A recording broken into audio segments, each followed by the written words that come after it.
Hello, everybody. Let's talk about arbitrations and why arbitrations should be avoided.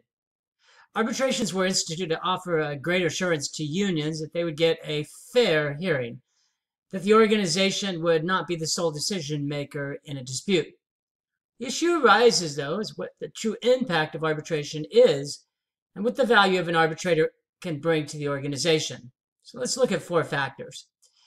First is that the presence of arbitration tends to force both sides to settle rather than to resolve their differences. What does that mean?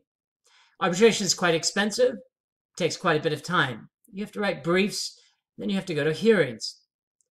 So, when the presence of arbitration arises, both sides may try to save some costs, save some time, and try to split the difference. Problem with that, even though you have a resolution, is it doesn't resolve the problem. Instead, you just settle your differences, and those differences still arise. And usually, in any instance, it's better to resolve the issue once and for all. And it certainly is better for a relationship. Second is that arbitrators are chosen based on previous decisions. There's a thought, naive as it is, that arbitrators are unbiased. I've never found that to be true. In all the instances that I've went through with arbitration, this is how they're chosen. Management chooses one, usually get a panel of 5. Management strikes out 1, union strike out 1, management strikes out 1, union strike out 1, and you're left with the sole remaining survivor. The ones that management marks off are people who have repeatedly voted for unions in their decisions. And the same goes for unions. The ones that unions mark off are those that have a heavy record of voting for management. How do we know this? All their decisions are public.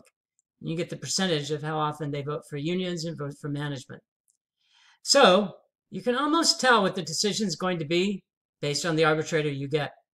Several times I've had to settle for an arbitrator who 70 or 80% of the decisions were for unions. Didn't look good for our cause. And in fact, in every instance, every single one, in fact, where that's occurred, we lost. So picking of the arbitrator is really the most important part of arbitration, which really shouldn't be the case, but because you're supposed to be fair. But that's the way the system works. Third is that arbitrators have no history of the organizations or the unions. They don't understand the organization and its intent, or the union and what they stand for and what they try to achieve. Not knowing that is supposed to be able to focus the arbitrators on the facts, on the case. But unfortunately, we rarely do that in business. We just don't look at one issue or another issue. We don't look at issues in isolation. We look at the impact of those decisions. Arbitrators don't. And even though they're biased when they walk in, that's still an important factor to consider. Lastly, arbitrators don't have to live with the decision's consequences, either for the organization or the impact of the manager and the union in relations to each other. What does that mean? And what's the consequence of it?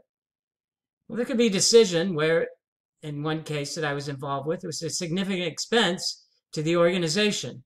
As a result of that one decision, individuals were laid off because we had to find the money to pay for the arbitration decision. A couple people who had the arbitration, who put the arbitration forward, but quite a few others didn't because they lost their job. The result is that really in the best interest of arbitration?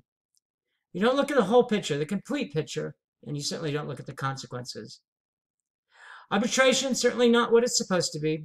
I think there's other ways to resolve issues besides arbitration. Arbitrations really just lead to settling without necessarily solving issues. They're chosen based on previous decisions, which means there are a high level of biases within arbitrators. They tend to not have a history of the organization.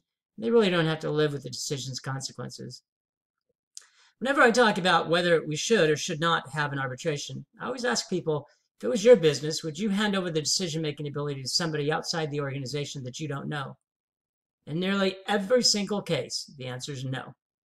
But yet, when there's arbitration between management and unions, it's certainly one that's promoted. Hope that gives you a sense of what arbitration is, what it does, and what it doesn't do. We'll chat again. Thanks, everybody.